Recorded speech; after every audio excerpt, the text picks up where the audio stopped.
अस्सलाम वालेकुम। अगर आप न्यूजीलैंड स्टूडेंट वीज़े के लिए अप्लाई करने का सोच रहे हैं ना, तो एक सवाल आपके ज़हन में ज़रूर आया होगा कि आखिर कितने पैसे चाहिए। बैंक बैलेंस दिखाना है या एजुकेशन लोन लेना है, बैंक स्टेटमेंट कितने महीनों की होनी चाहिए। अगर स्पॉन्सर आपके वालिद साहब हैं या भाई हैं तो कौन कौन से डॉक्यूमेंट साथ में लगेंगे फाइल की आपकी। और सबसे अहम, इमिग्रेशन असल में देखती क्या है। अगर आपके ज़हन में ये सारे सवाल आ रहे हैं ना, तो ये वीडियो आपके लिए है। इस वीडियो में मैं आपको सिंपल वर्डिंग में समझाऊंगा कि न्यूजीलैंड बेसिकली स्टूडेंट वीज़ा के लिए कितने फंड चाहिए, बैंक स्टेटमेंट आपने कैसे तैयार करनी है, एजुकेशन लोन कब लेना चाहिए आपको, सोर्स ऑफ फंड कैसे साबित करना है, और वो कॉमन मिस्टेक्स भी बताऊंगा वीडियो के एंड पर, जिनकी वजह से स्टूडेंट्स जो होते हैं ना वो अननेसेसरी प्रॉब्लम्स में पड़ जाते हैं। तो ज़्यादा वक्त ज़ाया नहीं करते, सीधा आते हैं टॉपिक के ऊपर। अब सबसे पहले ना एक अहम क्वेश्चन को आंसर कर देते हैं। आखिर न्यूजीलैंड स्टूडेंट वीज़ा के लिए कितने पैसे चाहिए? ये वो सवाल है ना जो तकरीबन हर स्टूडेंट सबसे पहले पूछता है। अभी बहुत सारे स्टूडेंट्स को लगता है कि बड़ी रकम आपने अकाउंट के अंदर शो कर दी तो बस वीज़ा आपको मिल गया, लेकिन इन रियलिटी ना सिचुएशन थोड़ा डिफरेंट होती है।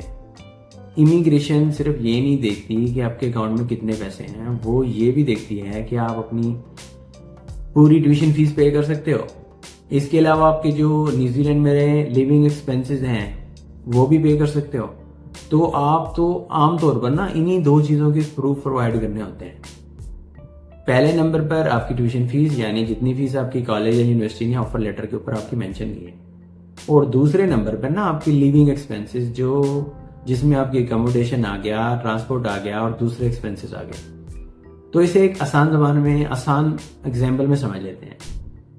लेट्स से कि आपका कोर्स है 1 साल का और आपकी ट्यूशन फीस है $20,000। अभी इमिग्रेशन की ऑफिशियल वेबसाइट कहती है कि आपके पास 20,000 लिविंग एक्सपेंसेस भी होने चाहिए, एटलीस्ट में 15,000। तो टोटल आपके पास ना 35,000 की आपने या 40,000 की बैंक स्टेटमेंट आपने शो करनी है अपने अकाउंट के अंदर, अपनी फाइल के अंदर। क्वेश्चन ये है कि सारे पैसे आएंगे कहां से? क्या सिर्फ बैंक बैलेंस दिखाना काफी है या एजुकेशन लोन भी चल जाता है? अभी अच्छी बात यह है कि इमिग्रेशन न्यूजीलैंड आपको एक से ज्यादा ऑप्शन प्रोवाइड करती है। पहला ऑप्शन ये है कि आप बैंक बैलेंस या सेविंग्स को शो कर दो। अगर आप या आपके स्पॉन्सर के अकाउंट में ना इनफ फंड्स मौजूद है ना, तो आप वो दिखा सकते हो। लेकिन यहां पर ना सिर्फ पैसे दिखाना काफी नहीं होता। इमिग्रेशन ये भी देखती है कि पैसे आए कहां से। आपको इसका सोर्स ऑफ इनकम प्रोवाइड करना होता है। अगर आपके इसमें आप स्पॉन्सर की जो सैलरी स्लिप्स हैं उसको अटैच कर सकते हो। एग्रीकल्चर लैंड से अगर आपकी कोई इनकम आ रही है वो दिखा सकते हो।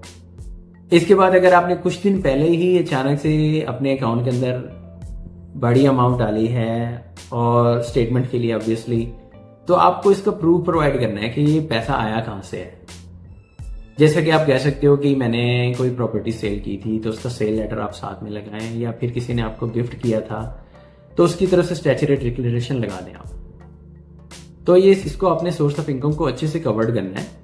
दूसरा ऑप्शन आपके पास ये है कि अगर आपके पास पूरी रकम नहीं है ना, पूरी अमाउंट नहीं है, तो फिर आप ये करो कि एजुकेशन लोन ले लो। बहुत से स्टूडेंट्स इसी तरीके से अपनी फाइल तैयार करते हैं, लेकिन जो आपका लोन है ना वो फाइनेंशियली अप्रूव्ड इंस्टीट्यूशन से होना चाहिए, इमिग्रेशन न्यूजीलैंड की वेबसाइट के ऊपर। तीसरा ऑप्शन ये है कि आप मिक्स कर लो, कुछ रकम अपनी सेविंग अकाउंट से, कुछ बैंक से लोन ले लो, तो ये भी चल जाता है।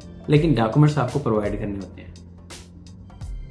अब एक अहम सवाल ना जो हर स्टूडेंट तकरीबन पूछता है कि सर बैंक स्टेटमेंट कितने मंथ की होनी चाहिए?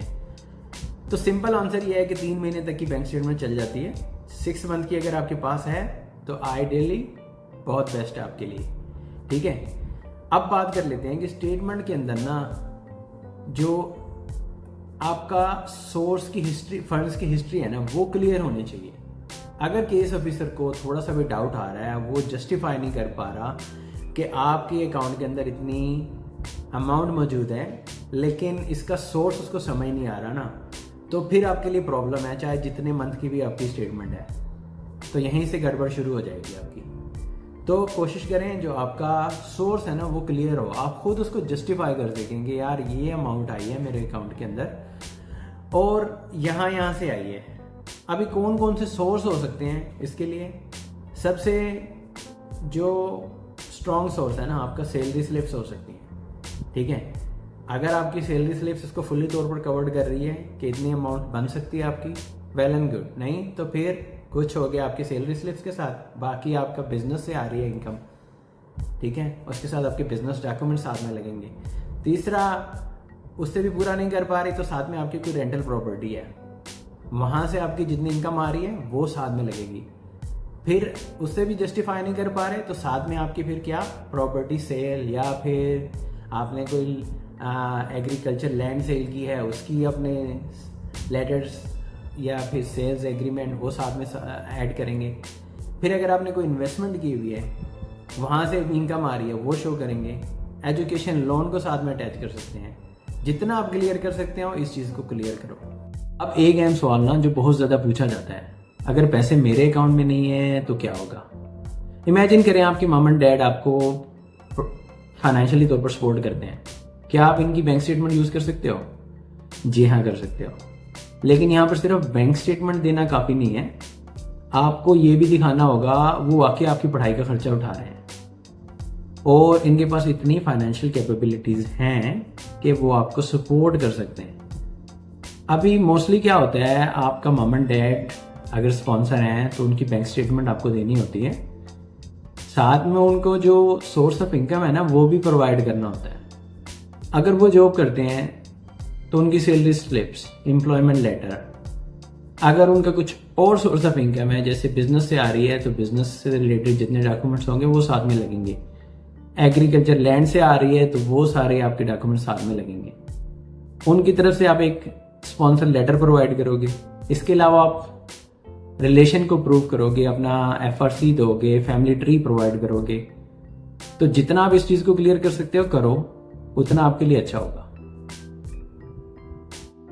अब तक हमने जो बातें की है ना, कितने पैसे चाहिए, बैंक बैलेंस और एजुकेशन लोन में क्या फर्क है, सोर्स ऑफ फंड्स क्या है, स्पॉन्सर के बारे में बात की। आखिर में एक मुकम्मल फाइनेंशियल चेकलिस्ट देख लेते हैं। अगर आप न्यूजीलैंड स्टूडेंट वीजा के लिए अप्लाई कर रहे हैं ना तो उसकी स्क्रीनशॉट ले लें। आपको यही डॉक्यूमेंट्स चाहिए होते हैं। आपका ऑफर लेटर होगा, पासपोर्ट होगा, अगर ट्यूशन फीस आपने पे कर दी है तो उसकी रिसीट होगी, आपकी इनवॉइस होगी, बैंक स्टेटमेंट आप उसके साथ अटैच करोगे। अगर आपके पास स्पॉन्सर है ना, स्पॉन्सर की बैंक स्टेटमेंट साथ में लगेगी। स्पॉन्सर की जो सोर्स ऑफ इनकम है ना उसको साथ में लगाओगे, जैसे सैलरी स्लिप्स हो गया, एम्प्लॉयमेंट लेटर हो गया, बिजनेस से रिलेटेड जितने डॉक्यूमेंट्स हो गए वो अटैच करोगे साथ में। अगर आपने एजुकेशन लोन लिया हुआ ना तो उसकी सारी इन्फॉर्मेशन होगी, सैंक्शन लेटर साथ में होगा। और अगर आप जरूरत हो तो आपने अपना जो रिलेशंस का प्रूफ है वो भी प्रोवाइड करना है। फैमिली रजिस्ट्रेशन सर्टिफिकेट हो गया, फैमिली ट्री हो गया। कोई भी डॉक्यूमेंट आपका इंग्लिश में नहीं है ना, आपने इसकी ट्रांसलेशन भी साथ में प्रोवाइड करनी है। इसकी आप स्क्रीनशॉट ले लें, सेव कर लें, अपने पास रख लें, फ्यूचर में काम आएगा। अब एंड के ऊपर ना आपको ऐसी 5 मिस्टेक बताता हूं जो बहुत सारे स्टूडेंट्स करते हैं। मेरे स्टूडेंट्स से यही गलतियां होती हैं, फिर बाद में बहुत ज़्यादा टाइम कंज्यूमिंग होते हैं उनको फिक्स करते करते। सबसे पहले ना बैंक में पैसा दिखा देते हैं लेकिन ये नहीं बताते कि पैसा आया कहाँ से।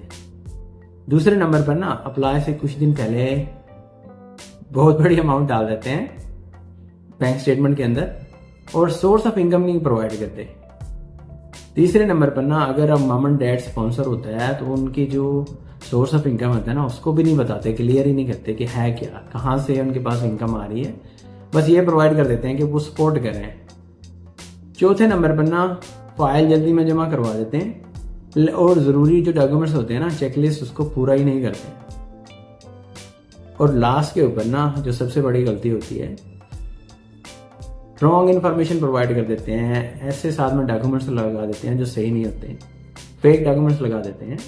इमिग्रेशन सिर्फ ये नहीं देखती कि आपके पास कितने पैसे हैं, वो ये भी देखती है कि आपकी पूरी फाइल साफ है, हॉनेस्ट है, समझने में उनको आसानी हो रही है। और अगर आप शुरू से अपनी फाइल सही तरीके से तैयार करेंगे ना तो आपकी एप्लीकेशन स्ट्रांग बनेगी।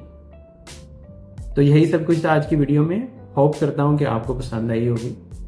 अगर वीडियो आपको अच्छी लगी हो तो लाइक कर दें, सब्सक्राइब कर दें और साथ में अगर आपका फिर भी कोई कमेंट है तो comment below, I will answer it. Thank you for watching.